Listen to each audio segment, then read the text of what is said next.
Hello friends, welcome to my channel.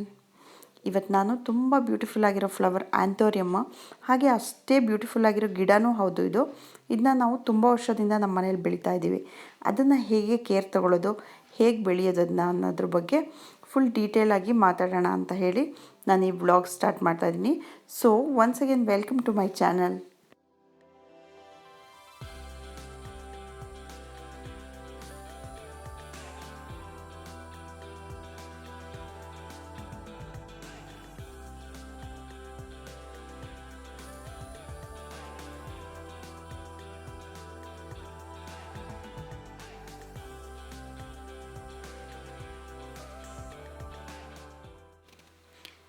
ಇದೊಂದು rain forest plant. ಅದು ಎಲೆ ನೋಡಿದರೆ ಗೊತ್ತಾಗುತ್ತೆ, ನೀರು ಬಿದ್ದರೆ ಡ್ರಿಪ್ ಆಗುತ್ತೆ, ಅದೇ ಥರ ಅದೇ ಶೇಪಲ್ಲಿ ಇದೆ. ಹೂ ನೋಡಿ, ಮಧ್ಯದಲ್ಲಿ ಇರೋದು ಅದೇ ಫ್ಲವರ್. ಅದು ಸುತ್ತ ಇರೋದನ್ನು ಸ್ಪೇಡೆಕ್ಸ್ ಅಂತ ಕರೀತಾರೆ. ಮಿಡ್ಲಲ್ಲಿರೋದು ಫ್ಲವರು. ಸುತ್ತ ಸ್ಪೇಡ್ ಶೇಪಲ್ಲಿ ಇರೋದ್ರಿಂದ ಅದನ್ನ ಸ್ಪೇಡೆಕ್ಸ್ ಅಂತಾರೆ. ಹಾರ್ಟ್ ಶೇಪು ಹೇಳ್ತಾರೆ ಅದಕ್ಕೆ. ಎಲೆನೂ ಅದೇ ರೀತಿ ಇದೆ, ಹಾರ್ಟ್ ಶೇಪಲ್ಲೇ ಇದೆ, ಸ್ಪೇಡ್ ಶೇಪಲ್ಲೇ ಇದೆ.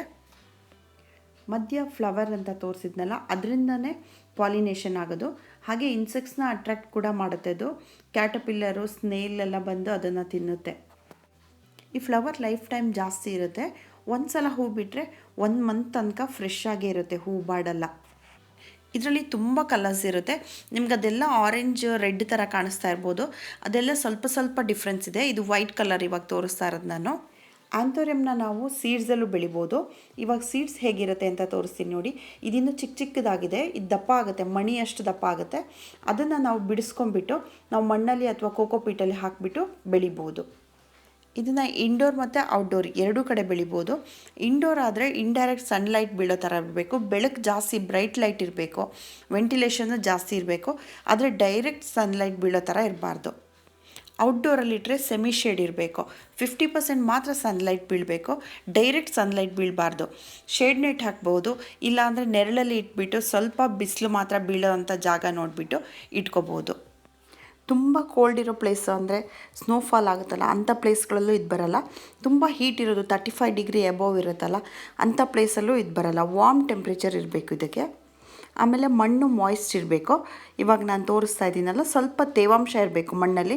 ತುಂಬ ಡ್ರೈ ಆಗೂ ಇರಬಾರ್ದು ಮಣ್ಣು, ತುಂಬ ಅಂಟು ಮಣ್ಣು ಇರಬಾರ್ದು. ಆಮೇಲೆ ನೀರು 3 ಡೇಸಿಗೆ ಒಂದು ಸಲ ಹಾಕಿದರೆ ಸಾಕು. ಕೈಯಲ್ಲಿ ಪ್ರೆಸ್ ಮಾಡಿ ನೋಡ್ಕೋಬೇಕು, ಅದರಲ್ಲಿ ತೇವಾಂಶ ಇದ್ದರೆ ಹಾಕಬಾರ್ದು. ತುಂಬ ಡ್ರೈ ಆಗಿದ್ದರೆ ಮಾತ್ರ ನೀರು ಹಾಕಬೇಕು. ಈ ಹೂವು ಎಷ್ಟು ಶೈನಿಂಗ್ ಆಗಿದೆ ನೋಡಿ, ಕಲರ್ಫುಲ್ ಆಗೂ ಇರುತ್ತೆ, ಅಟ್ರಾಕ್ಟಿವ್ ಆಗೂ ಇರುತ್ತೆ. ಇದ್ರ ಎಲೆನೂ ಅಷ್ಟೇ ಶೈನಿಂಗ್ ಆಗಿದೆ, ತುಂಬ ಹೊಳಿತಾ ಇದೆ ಎಲೆಗಳೂ. ಈ ಫ್ಲವರ್ಸ್ನ ಡೆಕೋರೇಟಿವ್ ಪರ್ಪಸ್ಗೆ ಯೂಸ್ ಮಾಡ್ತಾರೆ, ಇಕೆಬಾನ ಮಾಡೋದ್ರಲ್ಲಿ, ಹಾಗೆ ಫ್ಲವರ್ ಅರೇಂಜ್ಮೆಂಟ್ ಅದಕ್ಕೆಲ್ಲ ಯೂಸ್ ಮಾಡ್ತಾರೆ. ಇದಕ್ಕೆ ಜಾಸ್ತಿ ಮೇಂಟೆನೆನ್ಸ್ ಏನಿಲ್ಲ. ತಿಂಗಳಿಗೆ ಒಂದು ಸಲ ಫರ್ಟಿಲೈಸರ್ ಹಾಕಿದರೆ ಸಾಕು. ಅದು ವರ್ಮಿ ಕಾಂಪೋಸ್ಟು ಇಲ್ಲ ಹೋಮ್ ಮೇಡ್ ಕಾಂಪೋಸ್ಟ್ ಯಾವುದಾದ್ರೂ ಹಾಕಿದರೆ ಸಾಕು. ಶಾಪಿಂದ ತಂದು ಹಾಕೋದಾದರೆ NPK ಇಲ್ಲ DAP ಹಾಕಬೇಕು. 1 ಸ್ಪೂನು ತಿಂಗಳಿಗೆ ಒಂದು ಸಲ ಸಾಕು. ನಾವು 1 ಗಿಡ ತಂದು ಹಾಕಿದರೆ ಸಾಕು, ಅದರಲ್ಲೇ ಎಕ್ಸ್ಟ್ರಾ ಕಂದುಗಳೆಲ್ಲ ಬಂದು ಜಾಸ್ತಿ ಗಿಡಗಳು ಸಿಗುತ್ತೆ ನಮಗೆ. ಇದರಲ್ಲೇ 3 ಕಂದುಗಳಿದೆ ನೋಡಿ, ಅದನ್ನು ತೆಗೆದುಬಿಟ್ಟು ಸಪ್ರೇಟ್ ಪಾಟಿಗೆ ಹಾಕ್ಬೋದು ನಾವು. ರೀಪಾಟ್ ಮಾಡಬೇಕಾದ್ರೆ ಈ ಕಂದುಗಳನ್ನೆಲ್ಲ ಡಿವೈಡ್ ಮಾಡಿಬಿಟ್ಟು 3 ಸಪ್ರೇಟಾಗಿ ಬಿಡಿಸ್ಕೊಂಡು, ನಿಧಾನವಾಗಿ ಬಿಡಿಸ್ಕೊಂಡು, ರೂಟ್ಸ್ ಹಾಳಾಗದೇ ಇರೋ ಥರ ಒಂದು ಚಿಕ್ಕ ಪಾಟ್ಗಳಿಗೆ ಹಾಕಿಟ್ಕೋಬೇಕು. ಆಮೇಲೆ ದೊಡ್ಡ ಪಾಟಿಗೆ ಹಾಕಬೇಕು. ಚಿಕ್ಕ ಪಾಟಲ್ಲಿ ಹಾಕಿರೋದ್ರಿಂದ ಬೇಗ ರೂಟ್ಸ್ ಡೆವಲಪ್ ಆಗುತ್ತೆ. ಆ್ಯಂಥೋರಿಯಮಲ್ಲಿ ರೂಟ್ಸ್ ಬೇಗ ಡೆವಲಪ್ ಆಗುತ್ತೆ, ಪಾಟ್ ಫುಲ್ಲಾಗಿ ಮೇಲ್ಗಡೆ ಬಂದಿರೋ ರೂಟ್ಸ್ ಅದು. ಈಗ ನಾನು ಎಕ್ಸ್ಟ್ರಾ ಕಂದುಗಳಿತ್ತಲ್ಲ, ಅದನ್ನು ಒಂದು ಚಿಕ್ಕ ಪಾಟ್ಗಳಿಗೆ ಹಾಕಿಟ್ಕೊಂಡಿದ್ದೀನಿ. ಇದನ್ನು ದೊಡ್ಡ ಪಾಟಿಗೆ ಶಿಫ್ಟ್ ಮಾಡೋದು ಹೇಗೆ ಅಂತ ತೋರಿಸ್ತೀನಿ ನಾನು. ಎಷ್ಟು ಚಿಕ್ಕ ಪಾಟಿಗೆ ಹಾಕಿದ್ರೂ ಅದರಲ್ಲಿ ಹೂ ಬಿಡುತ್ತೆ. ಈಗ ನೋಡಿ, ನಾನು ಹೂ ಬಿಟ್ಟಿರೋದೇ ಪಾಟ್ ತೋರಿಸ್ತಾ ಇದ್ದೀನಿ. ಇನ್ನೂ ಒಂದು ಮೊಗ್ಗಿದೆ ಅದರಲ್ಲಿ, ಅದು ಇನ್ನೊಂದು ಸ್ವಲ್ಪ ದಿನಕ್ಕೆ ಅರಳುತ್ತೆ. ಆ್ಯಂಥೋರಿಯಮ್ ನೆಡೋಕ್ಕೆ ಪಾಟ್ ಮಿಕ್ಸಿಂಗ್ ಏನೇನು ಮಾಡ್ಕೋಬೇಕು ಅಂತಲೂ ತೋರಿಸ್ತೀನಿ. ಒಂದು ಮೀಡಿಯಮ್ ಸೈಜ್ದು ಪ್ಲಾಸ್ಟಿಕ್ ಪಾಟ್ ತೊಗೊಂಡಿದ್ದೀನಿ. ಅದಕ್ಕೆ ಡ್ರೈನೇಜ್ ಹೋಲ್ ಸರಿಯಾಗಿದೆಯಾ ಅಂತ ಚೆಕ್ ಮಾಡಬೇಕು. ಆ್ಯಂಥೋರಿಯಮ್ಗೆ ನೀರು ನಿಲ್ಲೋ ಥರ ಇರಬಾರ್ದು, ಎಕ್ಸಸ್ ವಾಟರ್ ಹೋಗೋ ಥರ ಇರಬೇಕು. ಈಗ ಕಾಂಪೋಸ್ಟ್ಗೆ ನಾನು 20% ಕೌಡಂಗು, 20% ವರ್ಮಿ ಕಾಂಪೋಸ್ಟ್ ತೊಗೊಂಡಿದ್ದೀನಿ. ಇದಿಲ್ಲ ಅಂದರೆ ನೀವು ಫುಲ್ ವರ್ಮಿ ಕಾಂಪೋಸ್ಟೇ ತೊಗೋಬೋದು, ಇಲ್ಲ ಹೋಮ್ ಮೇಡ್ ಕಾಂಪೋಸ್ಟ್ ತೊಗೋಬೋದು. ಇದೆರಡೂ ಕಾಂಪೋಸ್ಟ್ನ ಚೆನ್ನಾಗಿ ಮಿಕ್ಸ್ ಮಾಡಿ ಇಟ್ಕೊಂಡಿದ್ದೀನಿ. ಈಗ ನಾರ್ಮಲ್ ಗಾರ್ಡನ್ ಸಾಯಿಲ್ನ 40% ತೊಗೊಂಡಿದ್ದೀನಿ. ಅದಕ್ಕೆ 20% ಮರಳನ್ನು ಮಿಕ್ಸ್ ಮಾಡಿ ಇಟ್ಕೊಂಡಿದ್ದೀನಿ. ಮರಳು ಬದಲಿಗೆ ನಿಮಗೆ ಮಾರ್ಕೆಟಲ್ಲಿ ಪರ್ಲೈಟ್ ಅಂತ ಸಿಗುತ್ತೆ ನೋಡಿ, ಈ ಥರ ಇರುತ್ತೆ. ಇದನ್ನು ಹಾಕ್ತಾರೆ, ನರ್ಸರಿಗಳಲ್ಲೂ ಇದನ್ನು ಹಾಕ್ತಾರೆ, ಯಾಕಂದರೆ ರೂಟ್ಸ್ ಗಾಳಿ ಆಡೋಕ್ಕೋಸ್ಕರ ಅದನ್ನು ಹಾಕ್ತಾರೆ. ಫಸ್ಟು ಪಾಟಿನ ತಳಭಾಗಕ್ಕೆ ಟೈಲ್ಸ್ ಪೀಸ್ಗಳನ್ನು ಹಾಕೋಬೇಕು. ಅದಾದಮೇಲೆ ಮಣ್ಣು ಮತ್ತು ಕಾಂಪೋಸ್ಟು ಎಲ್ಲ ಹಾಕಿಬಿಟ್ಟು ಮಿಕ್ಸ್ ಮಾಡಬೇಕು. ಮೊದಲೇ ಮಿಕ್ಸ್ ಮಾಡಿ ಇಟ್ಕೊಂಡ್ರೂ ಆಗುತ್ತೆ. ನಾನು ಪಾಟಿಗೆ ಹಾಕಿಬಿಟ್ಟು ಆಮೇಲೆ ಮಿಕ್ಸ್ ಮಾಡ್ತೀನಿ. ಮಣ್ಣು ತುಂಬ ಅಂಟಿರಬಾರ್ದು, ಕ್ಲೇ ಸಾಯಿಲ್ ಆಗಬಾರ್ದು. ಇದಕ್ಕೆ ಎಲ್ಲ ಹಾಕ್ಕೊಂಡು ಚೆನ್ನಾಗಿ ಮಿಕ್ಸ್ ಮಾಡ್ಕೊಂಡಿದ್ದೀನಿ. ಇವಾಗ ಪಾಟಿಗೆ ಮುಂಚೆನೇ ನೀರು ಹಾಕ್ಕೊಂಡು ಸ್ವಲ್ಪ ಮಣ್ಣು ಲೂಸ್ ಆಗಕ್ಕೆ ಬಿಡಬೇಕು. ಆಮೇಲೆ ಎಲ್ಲ ಕಡೆ ಟ್ಯಾಪ್ ಮಾಡಿಬಿಟ್ಟು ನಿಧಾನವಾಗಿ ಗಿಡನ ತೆಗಿಬೇಕು. ಪಾಟ್ ತುಂಬ ಮಣ್ಣು ಹಾಕಬಾರ್ದು. ಪಾಟಿಂದ 2-3 ಇಂಚು ಗ್ಯಾಪ್ ಬಿಡಬೇಕು. ರೂಟ್ಸ್ ಬೆಳೆದು ಸುತ್ತ ಮೇಲ್ಗಡೆವರೆಗೂ ಬರುತ್ತೆ. ಅದು ಕೆಳಗಡೆ ಪಾಟ್ ತುಂಬಿಬಿಟ್ಟು ಮೇಲ್ಗಡೆ ಬರುತ್ತೆ. ಆವಾಗ ರೂಟ್ಸ್ ಮೇಲೆ ನಾವು ಕಾಂಪೋಸ್ಟ್ ಆಗಲಿ ಇಲ್ಲ ಕೋಕೋಪೀಟ್ ಆಗಲಿ ಹಾಕ್ಕೊಳ್ಳೋಕ್ಕೆ ಅಂತ ಹೇಳಿ 2-3 ಇಂಚು ನೀವು ನೋಡ್ತಾ ಇರ್ಬೋದು. ಪಾಟ್ ಅಬ್ಸರ್ವ್ ಮಾಡಿ, ಒಂದು 3 ಇಂಚಷ್ಟು ನಾನು ಕೆಳಗಡೆ ಹಾಕಿದ್ದೀನಿ ಮಣ್ಣನ್ನು. ಮಲ್ಚಿಂಗ್ ಅಂತ ಹೇಳ್ತಾರೆ ಅದಕ್ಕೆ. ಅದು ಹೇಗೆ ಮಾಡೋದು ಹೇಳ್ತೀನಿ. ತೆಂಗಿನಕಾಯಿ ನಾರನ್ನ ಚಿಕ್ಕ ಚಿಕ್ಕದಾಗಿ ಕಟ್ ಮಾಡಿ, ಇಲ್ಲಾಂದರೆ ಕೈಯಲ್ಲೇ ಚಿಕ್ಕ ಚಿಕ್ಕದಾಗಿ ಬಿಡಿಸ್ಬಿಟ್ಟು ಗಿಡದ ಸುತ್ತ ಹಾಕಬೇಕು. ಇದಕ್ಕೆ ವಾಟರ್ ಹೋಲ್ಡಿಂಗ್ ಕೆಪಾಸಿಟಿ ಜಾಸ್ತಿ ಇರುತ್ತೆ, ಹಾಗೆ ಗಿಡದ ರೂಟ್ಸ್ ಗ್ರೋತು ಚೆನ್ನಾಗಾಗುತ್ತೆ. ಈ ಕೋಕೋನಟ್ ಹಸ್ಕ್ ಬಗ್ಗೆನೇ ಒಂದು ವಿಡಿಯೋ ಮಾಡಿದ್ದೀನಿ, ನೀವು ನನ್ನ ಚಾನಲ್ಗೆ ಹೋದರೆ ಸಿಗುತ್ತೆ. ಕೋಕೋಪೀಟ್ ಹೇಗೆ ಮಾಡೋದು ಅಂತ ಹೇಳಿ ಒಂದು ವಿಡಿಯೋ ಇದೆ, ಅದರಲ್ಲಿ ಇದ್ರ ಬಗ್ಗೆ ಡೀಟೇಲಾಗಿ ಹೇಳಿದ್ದೀನಿ ನಾನು. ನೀವು ಯಾರಾದರೂ ಇನ್ನೂ ನನ್ನ ಚಾನಲ್ಗೆ ಸಬ್ಸ್ಕ್ರೈಬ್ ಆಗಿಲ್ಲ ಅಂದರೆ ಪ್ಲೀಸ್ ಸಬ್ಸ್ಕ್ರೈಬ್ ಮಾಡ್ಕೊಳ್ಳಿ. ಅದರಲ್ಲಿ ನಾನು ಸ್ವಲ್ಪ ಗಾರ್ಡನ್ ಬಗ್ಗೆ ವೀಡಿಯೋಸ್ ಹಾಕಿದ್ದೀನಿ, ಹಾಗೆ ರೆಸಿಪೀಸ್ ಎಲ್ಲ ಹಾಕಿದ್ದೀನಿ, ಅದೆಲ್ಲ ಸಿಗುತ್ತೆ. ಗಿಡಗಳಿಗೆ ಈ ತೆಂಗಿನ ನಾರನ್ನು ಹಾಕೋದ್ರಿಂದ ಸಾಯಿಲ್ ಟೆಕ್ಸ್ಚರ್ ಇಂಪ್ರೂವ್ ಆಗುತ್ತೆ, ಹಾಗೆ ಡಿಸೀಸಸ್ಸು ಕಡಿಮೆ ಆಗುತ್ತೆ. ಬೇರುಗಳಿಗೆ ಉಸಿರಾಡೋಕ್ಕೆ ಸಹಾಯ ಮಾಡುತ್ತೆ. ಮತ್ತು ತೆಂಗಿನ ನಾರನ್ನು ಅಥವಾ ಕೋಕೋಪೀಟ್ನ ಈ ಥರ ಗಿಡಗಳಿಗೆ ಮೇಲೆ ಹಾಕೋದ್ರಿಂದ ಸಮ್ಮರಲ್ಲಿ ತುಂಬ ಬಿಸಿಲಿರುತ್ತಲ್ಲ, ಆವಾಗ ಬಿಸಿಲಿಂದ ಪ್ರೊಟೆಕ್ಟ್ ಮಾಡುತ್ತೆ ಗಿಡಗಳನ್ನ. ಹಾಗೆ ಗಿಡಕ್ಕೆ ಬೇಕಾಗಿರೋ ನ್ಯೂಟ್ರಿಯೆಂಟ್ಸ್ನ ಹೊರಗಡೆ ಹೋಗದೆ ಇರೋ ಥರ ಹಿಡಿದಿಟ್ಕೊಳ್ಳುತ್ತೆ. ಇವಾಗ ತೋರಿಸ್ತಾ ಇರೋದು ಇದು 2 ಮಂತ್ಸ್ ಆಯಿತು ನಾನು ಈ ಥರ ತೆಂಗಿನ ನಾರನ್ನು ಹಾಕಿಬಿಟ್ಟು ಅದೆಲ್ಲ ಕರಗಿಬಿಟ್ಟು ನೋಡಿ ಯಾವ ಥರ ಬ್ಲ್ಯಾಕ್ ಕಲರಾಗಿ ಸೇಮ್ ಕಾಂಪೋಸ್ಟ್ ಥರನೇ ಆಗಿದೆ ಅದು. ಈ ಪ್ಲ್ಯಾಂಟಿಗೆ ವಾರ್ಮ್ ಟೆಂಪ್ರೇಚರೇ ಬೇಕಾಗಿರೋದ್ರಿಂದ ಈ ತೆಂಗಿನ ನಾರಿನ ಬದಲಿಗೆ ಇಟ್ಟಿಗೆ ಚೂರುಗಳನ್ನ ಹಾಕ್ತಾರೆ, ಇಲ್ಲ ಚಾರ್ಕೋಲ್ ಪೀಸಸ್ ಹಾಕ್ತಾರೆ. ಆದರೆ ಎಲ್ಲದಕ್ಕಿಂತ ಬೆಸ್ಟ್ ನಾನು ಇದೆ ಅಂತ ಹೇಳ್ತೀನಿ, ತೆಂಗಿನ ನಾರೇನೆ.